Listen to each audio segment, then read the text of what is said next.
Welcome to channel State Pro. आज हम इस सेशन में लॉज ऑफ थर्मोडायनेमिक्स के बारे में जानेंगे। थर्मोडायनेमिक्स, थर्मो मतलब हीट, डायनेमिक्स मतलब जो मूव करता है।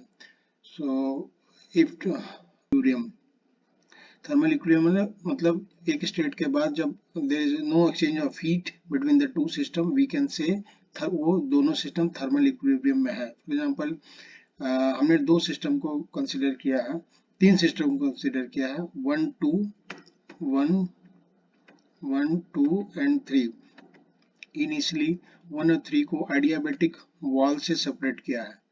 एडियाबैटिक वॉल मतलब there is no exchange of heat between 1 and 3। Adiabatic process होता है जिसमें सिस्टम के बीच में एक्सचेंज ऑफ हीट नहीं होता। आने वाले सेशंस में हम देखेंगे what are adiabatic process, isobaric process, isochoric process, isothermal process. और 1 और 2 को हमने कंडक्टिव वॉल से सेपरेट किया है so that there is exchange of heat between 1 और 2 और 2 and 3। So after some time 1 और 2 और 3 और 2 इक्विलिब्रियम में होंगे, लेकिन 1 और 3 के बीच में डायरेक्टली कोई एक्सचेंज ऑफ हीट नहीं है as per this figure. So what we see, for example after some time हम 2 और 1 को और 2 और 3 को एडियाबैटिक वॉल से सेपरेट कर दे रहे हैं। मतलब यहाँ पे 1 और 2 और 3 को एडियाबैटिक वॉल सेपरेट करने के बाद इनमें कोई भी एक्सचेंज ऑफ हीट नहीं होगा, लेकिन 1 और 3 को कंडक्टिव वॉल से सेपरेट किया हुआ है। मतलब इसमें पॉसिबिलिटी है 1 और 3 में आपका सिंस ये कंडक्टिंग वॉल है तो एक्सचेंज ऑफ हीट की पॉसिबिलिटी है, लेकिन हमने व्हाट वी फाउंड कि ये 1 और 3 थर्मल इक्विलिब्रियम में होंगे, क्योंकि as per the first figure 1 और 2 और 2 और 3 थर्मल इक्विलिब्रियम में था, तो 1 और 3 भी अब थर्मल इक्विलिब्रियम में होंगे। ये हमें कैसे पता चलता है? ये हमें टेम्परेचर से पता चलता है कि अगर उनका टेम्परेचर सेम है तो ये दोनों भी 1 और 3 भी इक्विलिब्रियम में होगा। यही जीरोथ लॉ ऑफ थर्मोडायनेमिक है जो ये बताता है temperature is the property that determine thermal equilibrium. मतलब अगर दो सिस्टम का टेम्परेचर सेम है तो वो दोनों थर्मल इक्विलिब्रियम में होंगे। There is no exchange of heat, उनमें हीट एक्सचेंज ऑफ हीट नहीं होगा। ये थर्मल इक्विलिब्रियम टेम्परेचर डिटरमाइन करता है थर्मल इक्विलिब्रियम। मतलब थर्मल इक्विलिब्रियम को समझने के लिए अगर हम टेम्परेचर, उस सिस्टम के टेम्परेचर, दो सिस्टम के टेम्परेचर को जानते हैं तो हम कह सकते हैं कि दोनों सिस्टम थर्मल इक्विलिब्रियम में होंगे। ये जीरोथ लॉ ऑफ थर्मोडायनेमिक्स है कि मतलब टेम्परेचर से ही हमने आइडेंटिफाई किया कि सिस्टम थर्मल इक्विलिब्रियम में है या नहीं। This is the first law of zeroth law of thermodynamics. Now coming to the first law of thermodynamics, सबसे पहले हम definitions पे जाएंगे। As per the definition, energy cannot be created, not destroyed, only transferred. For example हमने एक power plant में कोल burn किया, कोल बर्नने के बाद जो हीट एनर्जी निकलती है उससे इलेक्ट्रिसिटी जनरेट करते हैं और उससे ऑल्दो लॉसेस भी होते हैं। तो ये basics of first law of thermodynamics जो सबको पता है। तो हम मैथमेटिकल एक्सप्रेशन में जाएंगे। तो ये मैथमेटिकल एक्सप्रेशंस है कि total heat generation equal to internal energy plus work done by the systems. तो इसके हम तीन एग्जांपल देखेंगे। हियर वी कैन से, यहाँ पे हमने एक सिस्टम लिया हुआ है जिसमें हमने वाटर को बीकर में रखा हुआ और यहाँ से हम हीट दे रहे हैं और यहाँ वर्क डन का सिंबल बना हुआ है। अगर हम इसको कोई हीट नहीं देते हैं तो internal energy of the system zero रहेगा। Internal energy of the system मतलब यहाँ पे internal energy of the water क्या रहेगा, उसकी काइनेटिक एनर्जी और पोटेंशियल एनर्जी को हम इंटरनल एनर्जी बोल सकते हैं। सिंस हमने कोई हीट नहीं दिया है तो इसकी internal energy change in internal energy zero रहेगी। As per this definition delta Q equal to zero, delta U equal to zero और डेल्टा डब्ल्यू भी जीरो, क्योंकि work done on the system upon by the system यहाँ zero है। Now coming to the second case, अगर हम second case में जाते हैं, अगर हमने फॉर एग्जांपल कोई फॉर एग्जांपल हमने कुछ सिस्टम को हीट दिया, फॉर एग्जांपल हमने सिस्टम को गिवन अमाउंट ऑफ हीट दिया, तो उस केस में internal energy of the system increase हो जाएगा E1 से E2, so delta U change in internal energy होगा। लेकिन हमने यहाँ सिस्टम को होल्ड पे, सिस्टम को work done on the system में 0 है, सो ऑल द जो भी हीट हमने इसमें दिया वो कन्वर्ट किस में होगा, उसके change in internal energy. Now coming to the second third case, for example here अगर हमने सिस्टम को हीट दिया है तो उस सिस्टम से इसके इंटरनल एनर्जी रेज हो रही है और ये work done by the system है। सो मैथमेटिकली देखेंगे तो delta Q change in internal change of heat है, delta U is the internal change in internal energy है, delta W is the work done by the systems है।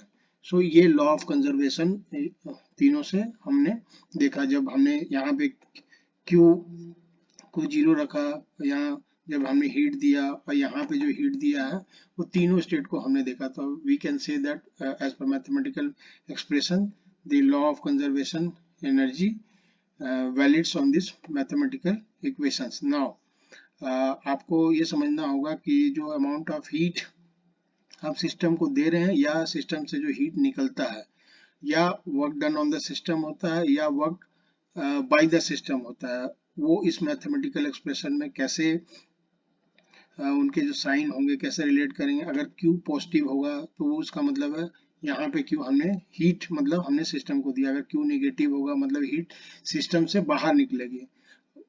Heat यहाँ पे Q बाहर निकलना मतलब आप ऐसा समझ सकते हैं कि जो भी हमने यहाँ वर्क जो भी सिस्टम में जो भी लॉसेस होंगे या जो भी हीट बाहर निकलता है उस केस में Q को हम नेगेटिव रख सकते हैं।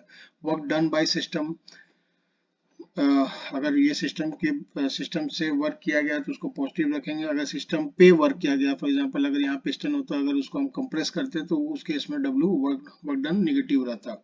तो हमें ये 4 साइनिंग कन्वेंशन याद रखने हैं जो कि आने वाले समय में हमारे HVAC और एयर कंडीशनिंग डिजाइनिंग में काफी हेल्पफुल होगा, तो हम सिस्टम को बेटर समझ सकते हैं। Now coming to the second law of thermodynamic.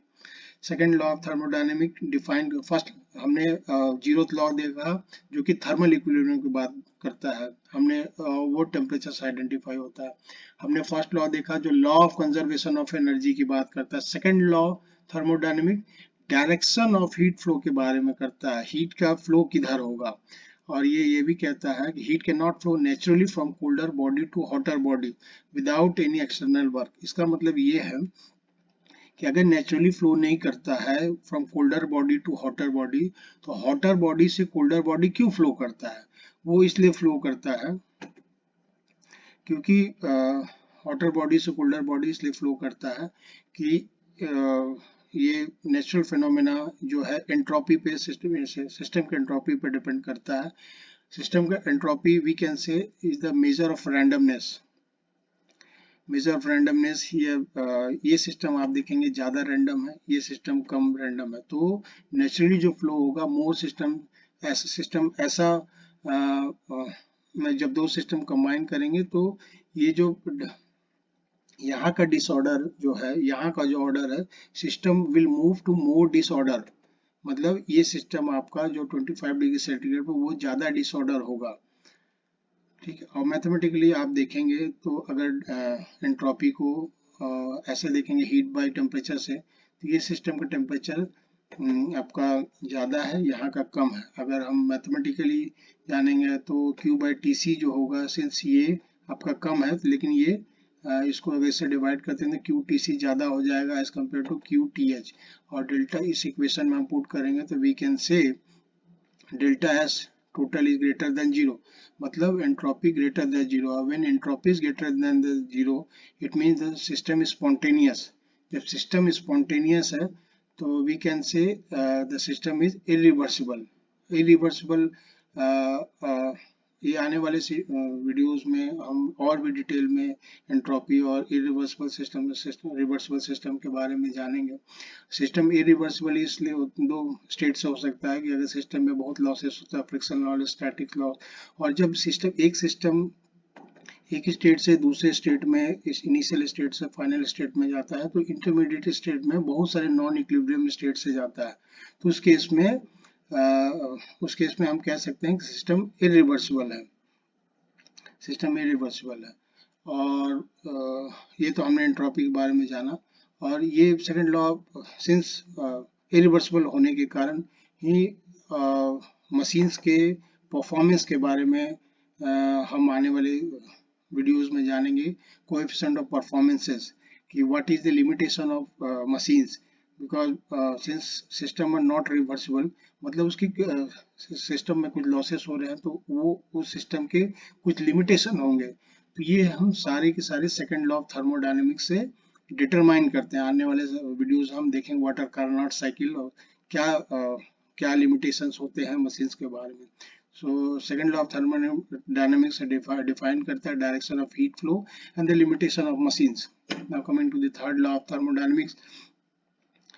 Third law of thermodynamics कहता है कि it is impossible to reach absolute zero temperature. The temperature of system approaches absolute zero, the entropy of a perfectly pure crystal approaches zero. Third law of thermodynamics limits of cooling के बारे में define करता है कि अगर जैसे जैसे हम टेम्परेचर्स को कम करते जाएंगे और एब्सोल्यूट जीरो टेम्परेचर की ओर जाएंगे तो उसकी जो कूलिंग रेट है वो डिक्रीज करेगी, कोएफिशिएंट ऑफ परफॉर्मेंस डिक्रीज करेगी, हमें वर्क ज़्यादा लगेगा, कंट्रोल प्रिसीजन लगेगा और रेफ्रिजरेशन स्टेजेस मोर लगेंगे। तो basically third law of thermodynamics limits of cooling के बारे में कहता है कि अगर -2 अगर 0 केल्विन तक हमें जाना है तो जो कि हाइपोथेटिकल है कि ये पॉसिबल नहीं है।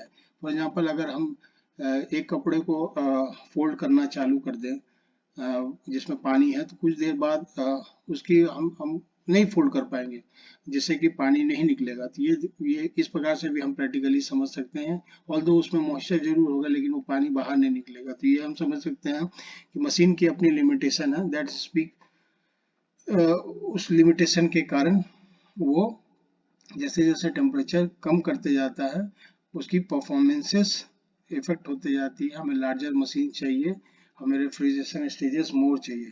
सो this is the third law of thermodynamics. Thank you. और आपको अगर मेरा वीडियो अच्छा लगे तो please subscribe to my channel to see more videos.